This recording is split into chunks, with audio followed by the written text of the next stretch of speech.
Donald आज Mumbai Indians आणि rising Pune super giants यांची आज अंतिम मॅच आहे आयपीएलची. तर तुझा सपोर्ट कुणाला आहे डोनाल्ड?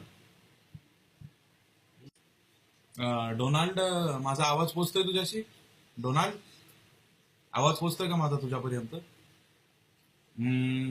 कदाचित रानावनात उभा असल्यामुळं डोनाल्डचा आणि आपला संपर्क मला वाटतंय होणार नाही. डोनाल्ड, डोन्या, डोनू, डोनू, डोन डोन डोन. तुला जरा 2-3दा मागच्या वेळेस मी टेबलला घेऊन बसलो, तुला लयच माज आलेला दिसतोय तेव्हापासून. ह्याच कारणासाठी मी त्या निक्की जिगरच्या शो मधनं उठून गेलतो मागच्या वेळेस की माझ्या तुम्ही अशा टीव्हीवर टिंगल्या करत जाऊ नका. 4 लोक बघतात मला, तुला कोण ओळखतंय? ही तुझा कॅमेरामन इथं माझ्या समोर उभारला, याला लावील लागण्याची फोटोग्राफी करायला. लय बडबड करू नको, तू प्रश्न विचार फक्त. डोनू दादा, मी छोटा भाऊ या नात्याने तुला 4 शब्द मस्करीचे बोलायला गेलो, पण ते तुझ्या जिव्हारी लागलेले दिसत आहेत. मी थेट माझ्या प्रश्नाकडे वळतो की मुंबई का पुणे, कोण मॅच ओढायला आजची? डोनू दादा. पुण्याची शान, मुंबई मेरी जान, ही वाद नुसता महाराष्ट्रात गेल्या 4 दिवस झालं फेसबुकवर, मीडियानी, व्हॉट्सअपला इतका पेटवलाय की काय विचारता सोय नाही. पण माझ्यासारख्या ग्रामीण भागात येणाऱ्या माणसाला हा वाद नसून ह्यात एक धंदा दिसतोय.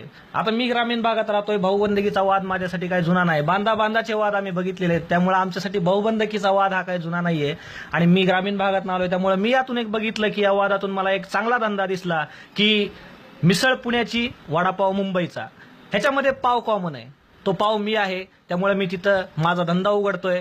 मला इथं वाद करायचा नाही, मला नाद करायचा आहे.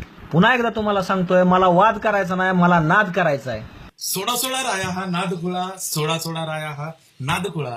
तर मुंबईचा तू वडा घेतलास, पुण्याची मिसळ घेतलीस, या दोघांमधला तू दुवा म्हणजे हा पावाचा दुवा जो साधला आहे, तर यातून तू तुझ्या धंद्याचा दुवा कसा करणार आहेस मला सांग डोनू दादा. पिंट्या, कसं आहे माहिती का, मैदानात कमीत कमी 60,000 लोक येणार, त्यातले 30,000 माणसं वडापाव खाणार, 30,000 माणसं मिसळ खाणार.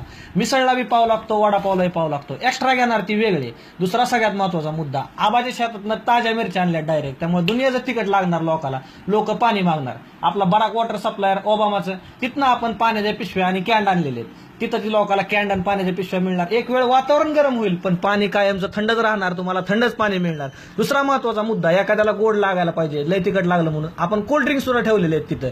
ह्या सगळ्या गोष्टी तिथं मिळतात. शिवाय झेंडे, या सगळ्या गोष्टींमध्ये एक महत्वाचा विषय विसरला जातोय डोनू दादा. डोनू दादा, पिंट्या, तुझ्या भावना माझ्यापर्यंत पोहोचतायत. काल रात्रीच बार्शीवरनं 2 माव्याच्या गाड्या आपण हैदराबादला रवाना केलेल्या आहेत. त्या माव्यामध्ये आपल्याकडे कत्री मावा आहे, गोड मावा आहे, 120-300, साधं पान, मसाला पान, त्यानंतर काश्मीरी मिठा, बिल्डर फिल्डर, हे सगळं मिळणार आहे. शिवाय त्याच्यामध्ये आपण तंबाखूची पानं पाठवली डायरेक्ट शेतातनं. त्या नादात माझा 30,000 हप्ता गेलेला आहे. काश्मीरीपासनं माणिकचंद पर्यंत तुला सगळं तिथं मिळेल, हा माझा शब्द आहे. अरे मावा आहे तर हवाय पिंट्या, नाही तर काय. आणि पुणे मुंबई वाद करून काय मिळणार आहे आता असल्या म्हातारपणात? पुणे जिंकू नाही तर मुंबई जिंकू, कप आपल्या घरी येणार आहे का नाही, विषय संपला. जय महाराष्ट्र.